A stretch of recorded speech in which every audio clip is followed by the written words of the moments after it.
आज के इस वीडियो में हम लोग पढ़ेंगे क्लासिफिकेशन एंड नोमेनक्लेचर, जिसमें हमारे सब टॉपिक्स होंगे vital force theory, characteristics of carbon atom, जिसमें हम लोग पढ़ेंगे tetravalency, tendency to form multiple bond, tetrahedral shape, catenation, sigma and pi bond, hybridisation shape. उसके बाद से हम लोग पढ़ेंगे classification of organic compounds on the basis of functional group on the basis of carbon chain. तो आइए बिना वक्त ज़ाया किए वीडियो को शुरू करते हैं।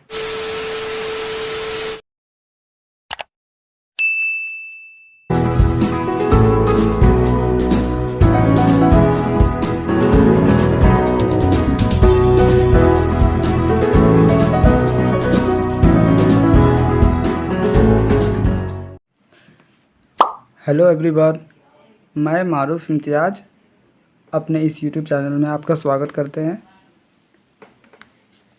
आज की इस वीडियो में हम लोग पढ़ेंगे classification and nomenclature of organic compounds. ठीक है, तो सबसे पहले हम लोग क्लासिफिकेशन के बारे में पढ़ेंगे लोग। ठीक है, तो क्लासिफिकेशन पढ़ेंगे लोग। देन उससे हम लोग क्लासिफिकेशन पढ़ने से पहले हम लोग ये जान जाए कि सबसे पहले एक छोटी सी थ्योरी के बारे में पढ़ेंगे लोग, वाइटल फोर्स थ्योरी के बारे में। VFT, इसका मतलब क्या हुआ? Vital force theory. इस थ्योरी में हम लोग क्या पढ़ेंगे कि एक साइंटिस्ट थे, जिस साइंटिस्ट का नाम क्या था? बर्जीलियस।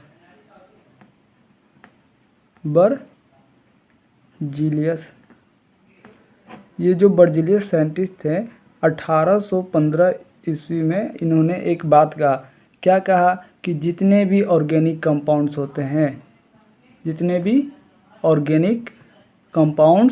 होते हैं, इनको हम लोग लैब में सिंथेसाइज नहीं कर सकते हैं।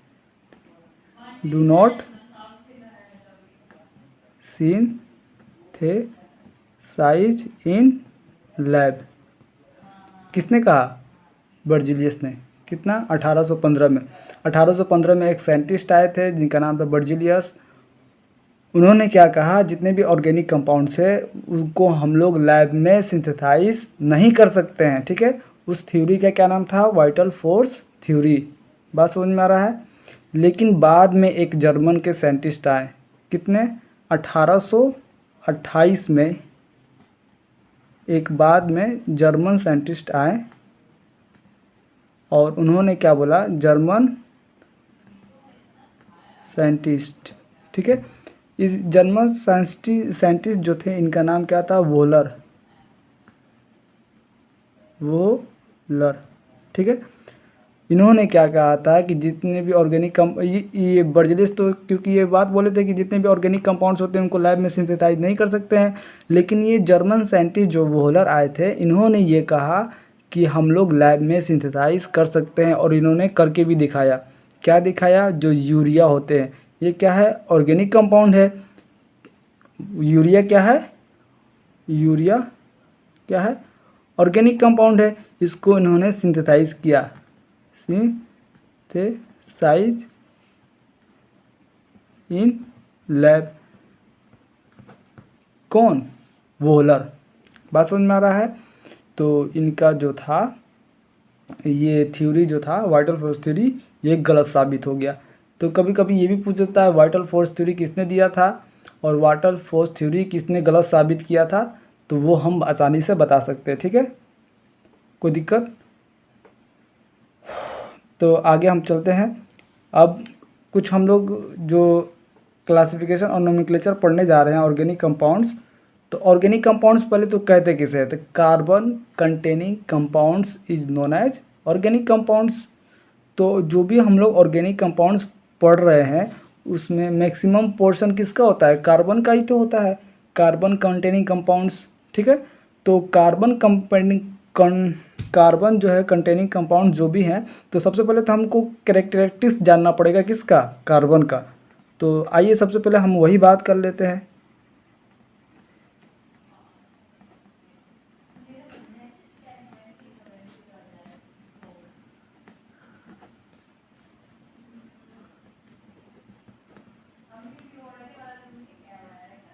ठीक है, तो characteristics of carbon atom. Carbon atom के कुछ गुण। ठीक है, तो सबसे पहला जो इसमें गुण आएगा वो ये आएगा टेट्रावैलेंसी। टेट्रावैलेंसी, टेट्रावैलेंसी है क्या? तो कार्बन जो है हमेशा 4 वैलेंसी शो करता है, इसी को हम लोग क्या बोलते हैं? टेट्रावैलेंसी। अगर हम इलेक्ट्रॉनिक कॉन्फ़िगरेशन की बात करें, इलेक्ट्रॉनिक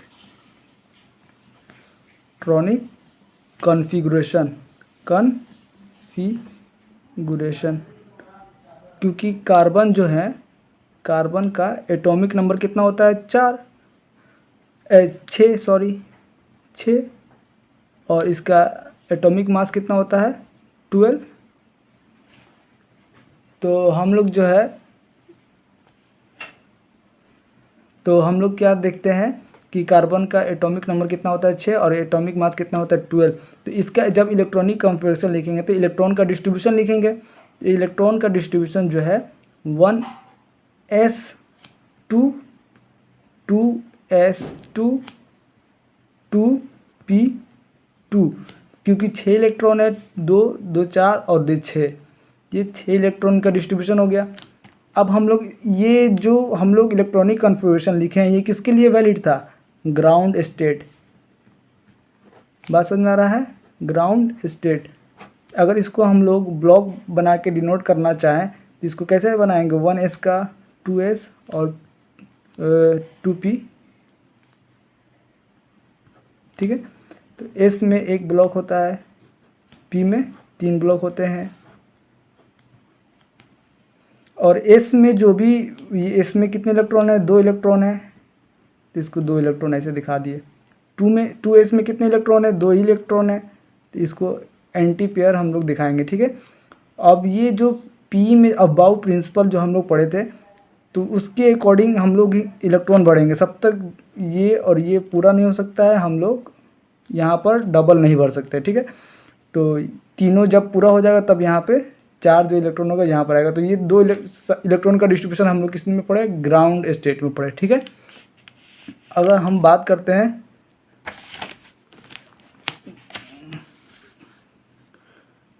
चलिए देखिए आगे देखते हैं एक्साइटेड स्टेट में। ठीक है, first excited state Fi,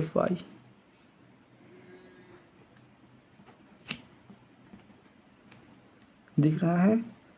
first excited state.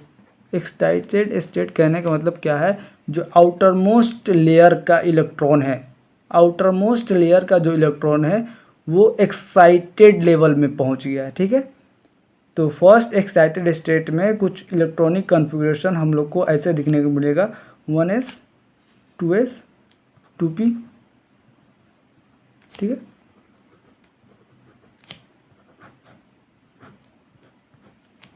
तो यहाँ पर 2 इलेक्ट्रॉन है, यहाँ पर 1 है। ये देखिए जो इलेक्ट्रॉन एक्साइटेड हुआ तो एस शेल का जो इलेक्ट्रॉन था वो एक्साइटेड हो गया, और एक्साइटेड होके कहाँ चला गया? p में चला गया। बात समझ में आ रहा है? तो ये जो है इसमें 6 इलेक्ट्रॉन होते हैं, 2 इलेक्ट्रॉन यहाँ पर, 1 इलेक्ट्रॉन यहाँ पर, 3 बचे, 3 1 2 3, क्योंकि 1 इलेक्ट्रॉन इसमें चला गया है। ये किसके बात कर रहे हैं हम लोग? Excited state. तो एक्साइटेड स्टेट में कार्बन जो है वो कितना वैलेंसी शो करता है? 4। तो यही जो है 4 जो दिख रहा है हमको इलेक्ट्रॉन, यही क्या करता है? अवेलेबल है बॉन्ड फॉर्मेशन के लिए, बॉन्ड फॉर्मेशन करवाता है। बात समझ में आ रहा है? तो इसको क्या लिखेंगे? Available for bond formation. बात समझ में आ रहा है? पहला प्रॉपर्टी हम लोगों ने क्या पढ़ा? Tetra valency. 4 वैलेंसी क्यों शो करता है? बात समझ में आ रहा है? क्योंकि एक्साइटेड स्टेट में 2s का इलेक्ट्रॉन कहाँ चला जाता है? 2p में चला जाता है, और ये क्या करता है? यही बॉन्ड का फॉर्मेशन करवाता है। ठीक है, अब हम लोग आगे पढ़ने जा रहे हैं दूसरे प्रॉपर्टी के, दूसरे कैरेक्टरिस्टिक्स के बारे में। दूसरा गुण क्या है? तो ये मल्टीपल बॉन्ड्स बना सकते हैं। तो क्या लिखेंगे इसको हम लोग? Tendency to form multiple bonds.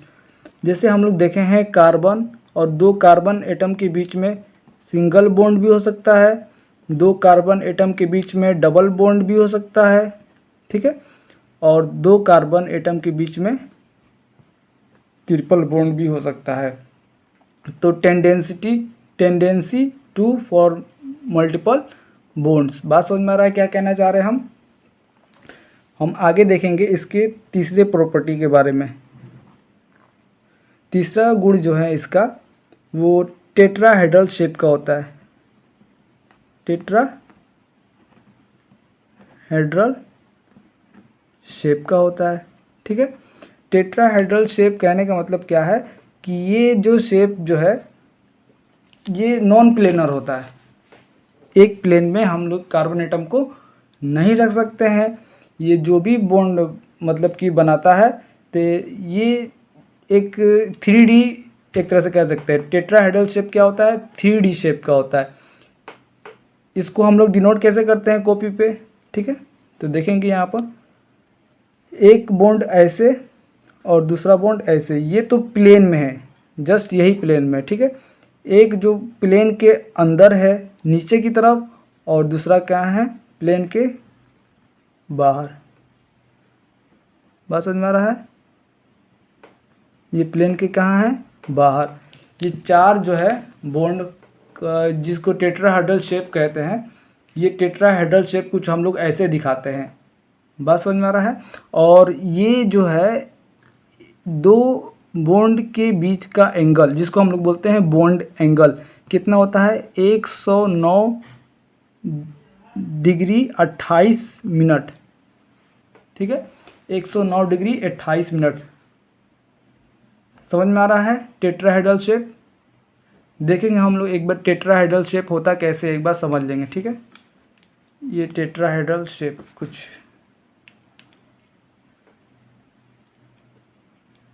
ये दिख रहा है।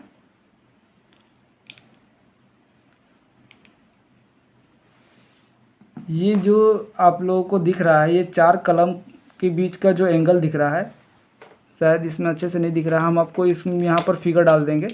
टेट्राहेड्रल जो शेप होता है वो किस तरह का होता है ये आपको फिगर में देखने को मिल जाएगा, ठीक है। तो हम बात करते हैं आगे इसके नेक्स्ट। थर्ड तो पढ़ चुके और इसका ये क्या है बॉन्ड एंगल है 109 डिग्री 28 मिनट। बात समझ में आ रहा है? फोर्थ जो प्रॉपर्टी है गुण है इसका वो हम लोग पढ़ेंगे, मतलब कि सेल्फ लिंकिंग प्रॉपर्टी जिसको हम लोग बोलते हैं कैटिनेशन। कैटिनेशन को कैसे डिफाइन करेंगे हम लोग? Self linking property of carbon atom is termed as catenation. बात समझ में आ रहा है कि एक कार्बन एटम दूसरे कार्बन एटम से खुद ब खुद अटैच हो जाते हैं। इसको क्या लिखेंगे? Self linking property of carbon atom. बात समझ में आ रहा है? इसी को हम लोग क्या बोलते हैं? कैटिनेशन। और ये बहुत सारे ऑर्गेनिक कंपाउंड्स बना सकते हैं। बहुत सारे कार्बन एटम एक साथ जुड़ेंगे तो ऑर्गेनिक कंपाउंड ही तो बनाएंगे, क्योंकि ऑर्गेनिक कंपाउंड्स में बेसिकली क्या होते हैं? कार्बन ही तो होते हैं, ठीक है। इसके बाद से हम लोग देखते हैं कार्बन का जो स्ट्रक्चर होता है वो सिंगल बॉन्ड में, डबल बॉन्ड में और ट्रिपल बॉन्ड में कैसा होता है, कितने सिग्मा बॉन्ड होते हैं, कितने पाई बॉन्ड होते हैं, और उसका हाइब्रिडेशन क्या होता है, बॉन्ड एंगल क्या होता है और उसका शेप क्या होता है। थोड़ा सा इसका ओवरव्यू देख लेंगे लोग, ज़्यादा नहीं, ठीक है। ये देखेंगे लोग कार्बन है जिसका सिंगल बॉन्ड है, ये कार्बन डबल बॉन्ड है देखेंगे, और ये कार्बन जो है ट्रिपल बॉन्ड है, ये कार्बन जो है जिसके दोनों तरफ क्या है डबल बॉन्ड है। बात समझ में आ रहा है? अगर हम बात करें देखिए कार्बन एटम से जो भी बॉन्ड बनाता है तो वो तो डायरेक्ट जो भी बॉन्ड बनाएगा वो क्या होगा? सिग्मा। बात समझ में आ रहा है? तो सिग्मा बॉन्ड, अगर हम बात करें सिग्मा बॉन्ड को ऐसे डिनोट करते हैं, ठीक है। सिग्मा बॉन्ड कितने होते हैं सिंगल, ये क्या दिख रहा है आपको चारों तरफ, मतलब कि बॉन्ड जो भी बनाएगा वो तो डायरेक्ट बॉन्ड बनाएगा, तो ये डायरेक्ट जो बॉन्ड बनाया है उसको क्या बोलते हैं, सिग्मा बॉन्ड। तो सिग्मा बॉन्ड होते कितने हैं, तो 4। अब देखिए यहाँ पर 1 2 3, ये तो डायरेक्ट बॉन्ड बना लिया है, ये डायरेक्ट बॉन्ड बना लिया है, लेकिन ये जो है ये बॉन्ड बनाने के बाद से फिर बॉन्ड आया है, ठीक है। तो ये जो हो जाएगा ये पाई बॉन्ड हो जाएगा, क्या होगा, पाई बॉन्ड। तो पाई बॉन्ड जो है वो ओवरलैप कर जाता है, ठीक है। 2 बॉन्ड जो है एक साथ आते हैं, ठीक है।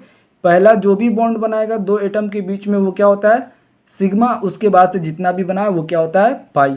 तो देखेंगे यहाँ पर पाई, यहाँ पर पाई कितना है, 0, यहाँ पर सिग्मा 3, पाई 1। यहाँ पर बताइए एक ये सिग्मा और एक ये सिग्मा, ये वाला पाई और ये वाला पाई, तो यहाँ पे क्या हो जाएगा, 2 सिग्मा और 2 पाई। बात समझ में आ रहा है। यहाँ पर बताइए 2 सिग्मा 2 पाई, समझ में आ रहा है। तो यहाँ पर भी क्या लिखेंगे, 2 सिग्मा 2 पाई। अब हम बात करें हाइब्रिडाइजेशन, मतलब कि ये किस शेप का है, एक तरह से इसको हाइब्रिडाइजेशन को हम लोग शेप से बात कर सकते हैं, ठीक है। किस शेप का है कार्बन, हम इसको देखेंगे यहाँ पर। तो हाइब्रिडाइजेशन कहने का मतलब क्या है कि ये sp3 है, ठीक है, कि sp2 है, कि sp है, कि sp है, हम लोग इस पर बात करेंगे, ठीक है।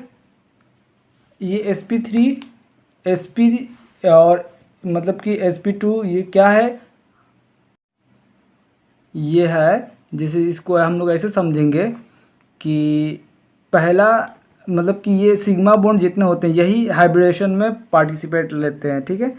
तो हमको sp3 मतलब कि जो भी लिखना है, तो देखेंगे यहाँ पर इसमें 4 है, तो एक s हो गया, 3 क्या होगा, p में चला जाएगा, तो sp3, इसका हाइब्रिडेशन क्या होगा, sp3, एक s में चला गया और उसके बाद से p में कितना आ जाएगा, 2, तो sp2, यहाँ पर s और p बनेगा, तो s और p, क्योंकि 2 ही ना है, बात समझ में आ रहा है। तो यहाँ पर इसको ऐसे हम लोग देखेंगे, ये देखिए सिंगल बॉन्ड है, सिंगल बॉन्ड में कितने सिग्मा बॉन्ड, 4, तो 4 एटम 4 जो इलेक्ट्रॉन है वही तो बॉन्ड बना रहे थे, तो वो जो बॉन्ड बनाएंगे वही क्या बनाएंगे, हाइब्रिडाइजेशन। देखेंगे यहाँ पर समझेंगे, ठीक है। तो यही 4 तो अवेलेबल थे, दिख रहा है। तो ये जो 4 बॉन्ड बनाएंगे ये सिंगल सिंगल ही तो बॉन्ड बनाएंगे, बात समझ में आ रहा है। और ये सारे के सारे क्या हैं, सिग्मा बॉन्ड। अगर 3 एटम हो, यहाँ पर कितने एटम हो, 3 एटम हो, 3 ही सिग्मा बॉन्ड बना रहे हो, 1 2 3, 3 ही सिग्मा बॉन्ड बना रहा है, तो एक किस में जाएगा, पाई बॉन्ड में। जब एक जो है एस में है तो 2 कितने में हो जाएगा, पी में, और ये किस में चला जाएगा, पाई बॉन्ड में। वैसे ही एस और पी, एस पी कहने का मतलब क्या है, ये दोनों सिग्मा बॉन्ड है और ये दोनों क्या हो जाएगा, पाई बॉन्ड हो जाएगा। ये डायरेक्ट किसी एटम से अटैच नहीं होगा, ये ओवरलैप करेगा, बात समझ में आ रहा है। तो हाइब्रिडेशन क्लियर है। अब हम बात करते हैं शेप के बारे में, ठीक है, कौन कौन से शेप के होते हैं, ठीक है। तो हमेशा याद रखेंगे sp2, sp2 कैसे होता है, ट्राइगोनल प्लेनर, sp2 कैसे होते हैं, ट्राइगोनल प्लेनर। अब हम sp3 टेट्राहेड्रल, बात समझ में आ रहा है, चारों बॉन्ड बनाएंगे तो कैसा होंगे, टेट्राहेड्रल। तो sp3 जो है वो कैसा होता है, टेट्राहेड्रल शेप का होता है, टेट्राहेड्रल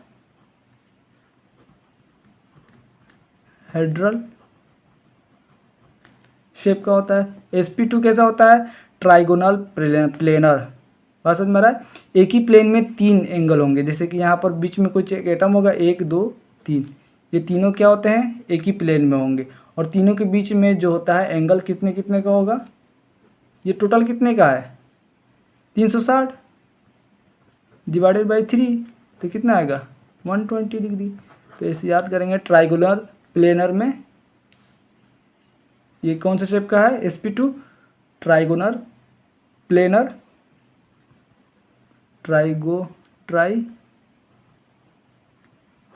प्लेनर कहने का मतलब क्या है, एक ही प्लेन में है, बात समझ में आ रहा है।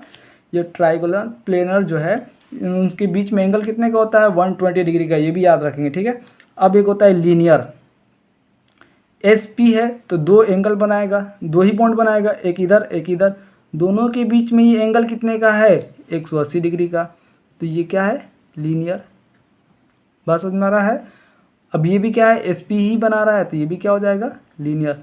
तो एक मतलब जनरल सा है, इसको याद रखेंगे कि हाइब्रेशन अगर sp3 होता है तो वो एंगल कितने का बनाएगा, तो sp3 में एंगल कितने का होता है, याद रहे आपको, 109 डिग्री और 28 मिनट का होता है, ठीक है।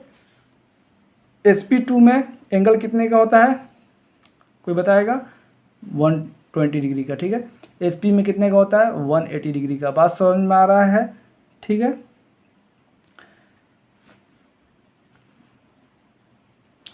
अब हम लोग बात करेंगे होमोलोगस सीरीज के बारे में, ठीक है। उसके बाद से हम लोग क्लासिफिकेशन देखेंगे, फिर इसके बाद से नेक्स्ट जो भी हमारा वीडियो होगा उसमें हम लोग नोमेनक्लेचर पे डिस्कस करेंगे, ठीक है। तो इसमें सिर्फ और सिर्फ क्लासिफिकेशन पढ़ना था। तो क्लासिफिकेशन में एक पोर्शन जो बाकी है वो है होमोलोगस सीरीज, और उसके बाद से फिर क्या है, क्लासिफिकेशन थोड़ा सा है, देख लेते हैं उसको।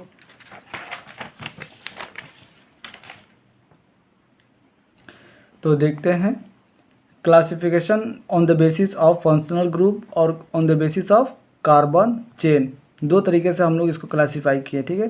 तो पहला जो है based on functional group, functional group में एक टर्म आता है होमोलोगस सीरीज। होमोलोगस सीरीज कैसे कहते हैं, किसे कहते हैं, इसको हम लोग देख लेते हैं। ये क्लासिफिकेशन नहीं है, मतलब एक टर्म है जो कि इसमें आता है, ठीक है। तो होमोलोगस सीरीज क्या है, तो होमोलोगस सीरीज ऐसे मतलब सेम फंक्शनल ग्रुप कंटेन करेंगे, लेकिन इनका जो है मॉलिक्यूलर वेट हमेशा बढ़ता रहेगा। ऐसे ग्रुप, ऐसे सीरीज को क्या बोलते हैं, ऐसे क्लास को क्या बोलते हैं, तो हम लोग क्या बोलते हैं, होमोलोगस सीरीज। मतलब एक ही क्लास के मेंबर हैं, एक ही फंक्शनल ग्रुप होता है उन लोगों के पास, लेकिन उनका मॉलिक्यूलर वेट क्या होता है, बढ़ते रहता है, बस समझ में आ रहा है। तो उसी को क्या बोलते हैं, होमोलोगस सीरीज। तो इसमें हम लोग दो पॉइंट लिखेंगे, कौन कौन से पॉइंट लिखेंगे, containing same functional group, containing same functional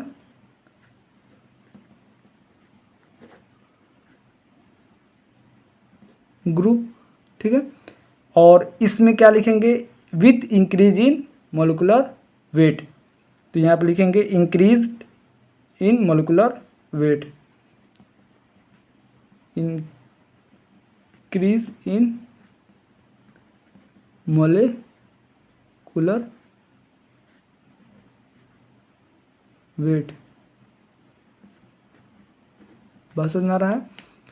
और एक पॉइंट और लिखेंगे, मतलब कि जितने भी मेंबर होते हैं वो सब में डिफ़र होते हैं, CH2 से डिफ़र होते हैं, डिफ़र हम थोड़ा सा देखेंगे तो समझ में आ जाएगा। जैसे यहाँ पर जो मॉलिक्यूलर वेट जो होता है वो कितना से डिफ़र होते हैं, 14 से, क्यों, क्योंकि कार्बन का कितना होता है 12 और हाइड्रोजन कितना होता है 1, तो 1 से मल्टीप्लाई करेंगे 2 से तो कितना हो जाएगा 14। तो मॉलिक्यूलर वेट कितना डिफरेंस होता है होमोलोगस सीरीज के मेंबर के, 14, और कार्बन एटम बात किया जाए तो CH2 से डिफरेंस होता है, बात समझ में आ रहा है। तो हम लोग इसको देखेंगे, इसको भी देखेंगे, लेकिन पहले इसको देख लेते हैं, होमोलोगस सीरीज के बारे में देखेंगे, ठीक है। होमोलोगस सीरीज जैसे अल्केन, अल्कीन, अल्काइन, ये हम लोग पढ़े हैं। तो होमोलोगस सीरीज के जितने भी मेंबर होंगे उनका जो भी डिफरेंस आएगा वो कितने होते हैं, CH2 का डिफरेंस होता है, उनका जनरल फार्मूला पढ़ेंगे, ठीक है। तो यहाँ पर देखेंगे होमोलोगस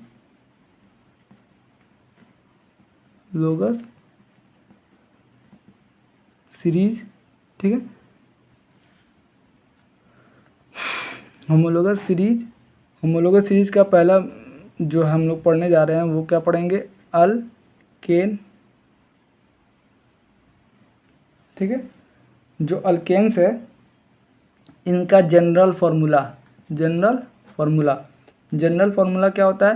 C2H2N CnH2n+2, ये क्या है इसका जनरल फार्मूला। इसका भी कुछ एक फंक्शनल ग्रुप होता है, तो इसमें फंक्शनल ग्रुप क्या होंगे? सिंगल बॉन्ड होंगे, ठीक है। फंक्शनल ग्रुप, ये GF का मतलब क्या हो गया? जनरल फार्मूला, ठीक है। अल्केन, दूसरा हम लोग पढ़ेंगे अल्कीन। अल्कीन में फंक्शनल ग्रुप क्या होगा? डबल बॉन्ड, ठीक है। और इसका CnH2n, समझ में आ रहा है? ये अल्कीन जो है या फिर साइक्लोअल्केन, दोनों का जनरल फार्मूला क्या होता है? सेम होता है, याद रखेंगे। अल्कीन या फिर साइक्लोअल्केन, तो साइक्लो जब साइकिल बन जाता है तो उसमें क्या होता है? एक जो है सिंगल बॉन्ड हट जाता है, कम हो जाता है, तो उसके लिए हम लोग यही इस्तेमाल करते हैं। जनरल फार्मूला दोनों का क्या होता है? सेम, तो याद रखेंगे इसको, ठीक है। तीसरा क्या होता है? अल्काइन। अल्काइंस में क्या होता है? जनरल फार्मूला क्या होता है? CnH2n-2, इसमें जो होता है फंक्शनल ग्रुप क्या होता है? Triple bond. ऐसे ही हम लोग पढ़ेंगे 4 number aldehyde, alkyl halide. Alkyl halide के बारे में, अल्काइल हाइलाइड कहने का मतलब क्या है कि इसमें फंक्शनल ग्रुप क्या होगा?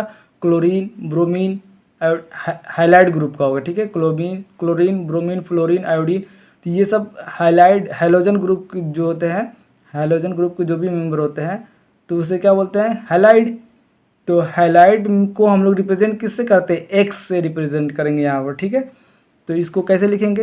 CnH2n+1x, मतलब ये जो 1 है ये इसके साथ जुड़ेगा, ठीक है, ये इसके साथ है, ठीक है। और ये x जो है ये क्या है? हाइलाइट ग्रुप का मेंबर है, ठीक है। यहाँ पर x क्या है? फंक्शनल ग्रुप है, तो x जो है क्या हो सकता है? क्लोरीन, ब्रोमीन, आयोडीन, एक्सेट्रा वगैरह कुछ भी हो सकता है, ठीक है। 5 नंबर में जो हम लोग पढ़ने जा रहे हैं वो क्या है? अल्कोहल या फिर ईथर। अल्कोहल और ईथर दोनों का क्या होता है? जनरल फार्मूला सेम होता है, ठीक है। अल्कोहल और ईथर का दोनों का जनरल फार्मूला क्या होता है? सेम होता है, CnH2n+2O, ये O जो है एक्स्ट्रा आ जाता है, ठीक है। CnH2n+2O, याद रखेंगे। अल्कोहल का फंक्शनल ग्रुप क्या होता है? OH, ये क्या है? बॉन्ड बनाने वाला है, ठीक है। ये क्या है? दिखा रहा है कि ये बॉन्ड बनाया हुआ है, ठीक है। और ये क्या है? ईथर। ईथर क्या है? ईथर ऐसे बॉन्ड बनाता है, अल्कोहल का OH, ईथर का O, याद रखेंगे, ठीक है। तो ऐसे ही करके हम लोग 5वीं तक इसमें है। होमोलॉगस सीरीज का ये 5 मेंबर है जिसको हम लोग अच्छे से याद करेंगे। अब आगे हम लोग पढ़ने जा रहे हैं क्या? Based on carbon chain. Based on carbon chain, तो बेस्ड ऑन कार्बन चेन जो है ऑर्गेनिक कंपाउंड्स का ही हम लोग क्लासिफिकेशन पढ़ रहे हैं ना। तो ऑर्गेनिक कंपाउंड्स में ऐसे कार्बन चेन के बारे में हम लोग बात करने जा रहे हैं जो ओपन होता है, यानी उसमें कोई साइकिल वगैरह ना हो, ठीक है। तो ओपन चेन जिसको हम लोग एसाइक्लिक कंपाउंड्स भी बोलते हैं, एलिफेटिक कंपाउंड्स भी बोलते हैं, किसको? ओपन चेन को, ठीक है। और क्लोज चेन या फिर साइक्लिक कंपाउंड, बस समझ में आ रहा है। तो इसका अदर नेम जो हम बोले हैं वो भी लिख सकते हैं, आप लिखना चाहें तो यहीं पे साइड में लिख लें, ठीक है। और ओपन में क्या लिखेंगे? ओपन चेन में एसाइक्लिक और एलिफेटिक कंपाउंड। क्लोज वाले चेन में क्या लिखेंगे? Cyclic compound. ठीक है, अब हम लोग बात करते हैं इसके ओपन चेन के बारे में। ओपन चेन जो भी होगा या फिर वो सेचुरेटेड होगा या फिर अनसेचुरेटेड होगा। अनसेचुरेटेड मतलब कि डबल बॉन्ड उसके बीच में होगा, सेचुरेटेड मतलब सिंगल बॉन्ड होगा। बात समझ में आ रहा है? तो इसको हम लोग देखेंगे सेचुरेटेड या फिर अनसेचुरेटेड।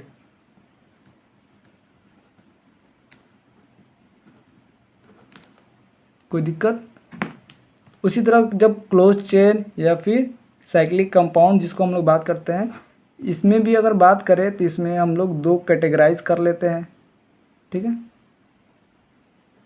पहला जो हम लोग कैटेगराइज कर रहे हैं उसका नाम देंगे हम लोग होमोसाइक्लिक कंपाउंड्स। नाम से ही क्लियर है, होमोसाइक्लिक कंपाउंड्स।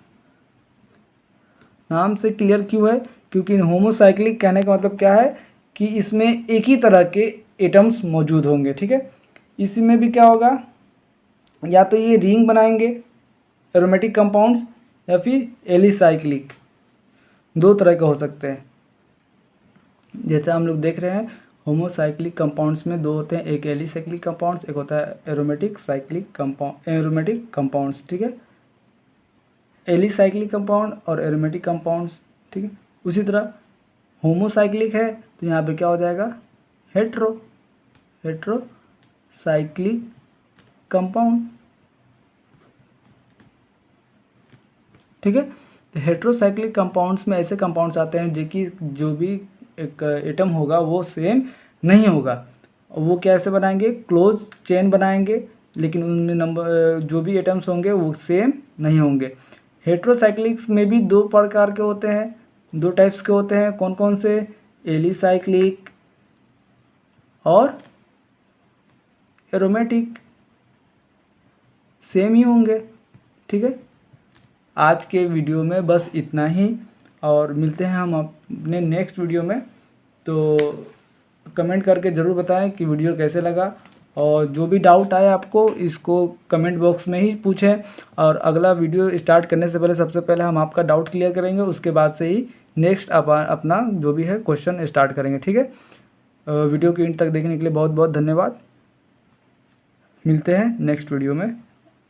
नेक्स्ट वीडियो में जो हमारा होगा उसमें हम लोग नोमेनक्लेचर के बारे में बात करेंगे। Thank you for watching.